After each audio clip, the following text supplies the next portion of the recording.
We're here with Peter Saunders in Beijing, China at the International GMO Conference in 2014. And Peter, can you tell us a little bit about your background and why you spoke today at the conference?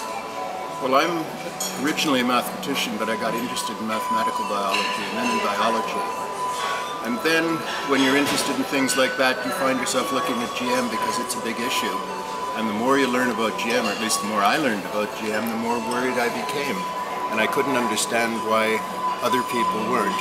And so I found myself campaigning, which was not actually what I meant to do. But there you are. Mm-hmm. And can you tell us a little bit about your organization and this great new website that you have?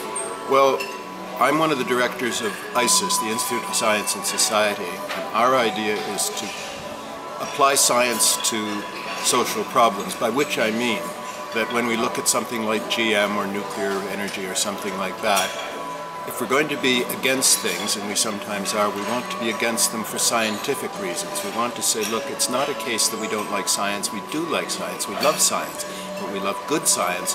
And if you're going to look at, say, GM, you want to look at the science of it. And if you do, you get pretty frightened. Yeah. And so what is your website? Can you tell us a little bit the name of your website and what do you do? If you look at our website, you'll see that we cover a great many things. The website we use for general things is www.i-sis.org.uk.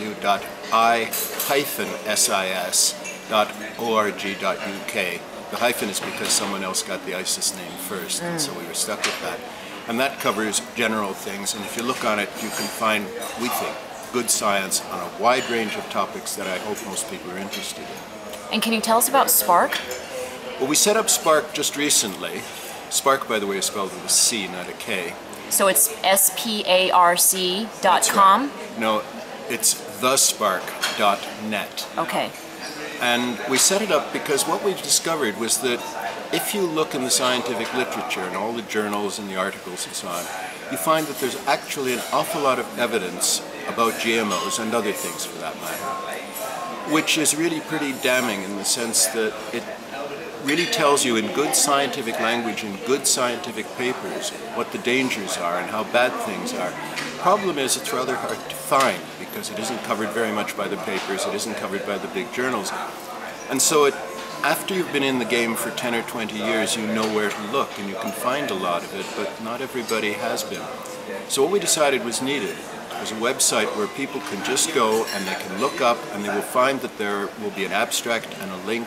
And if you want to read an article to find out about something about the chemistry of GMOs, something about the problems that farmers are having with GMOs, something about the health problems with GMOs, and this is scientific work, that's where you will look for it.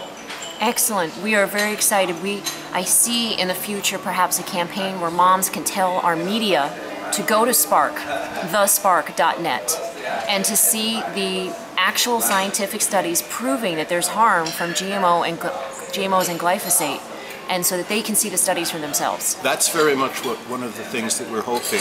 In fact, it was very interesting what happened once. There is in England a sort of soap opera based in a country town. It's called The Archers. And they did a few episodes on GMOs once. We were involved in that, helping them out.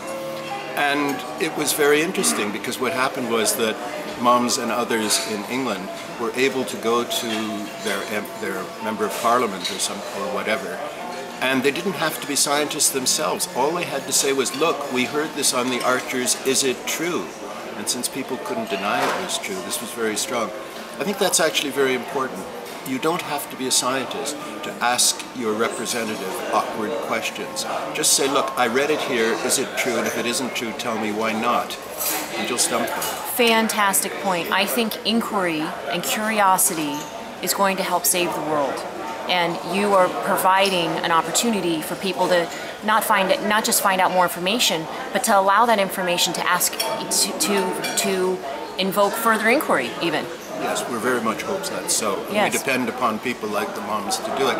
Because what made the GM thing really important at the time was not that we said there was a problem, it was that all sorts of, well, in England it would be little old ladies, powerful group of people, I may say. Yes, yes. When they start asking questions, they have to be answered because they're important. Yes, the moms and the grandmoms and people who feed others. Exactly. Right? Thank you so much, Peter Saunders, for your extraordinary contribution to our movement, our cause, and to the world. Thank you and good luck. Thank you.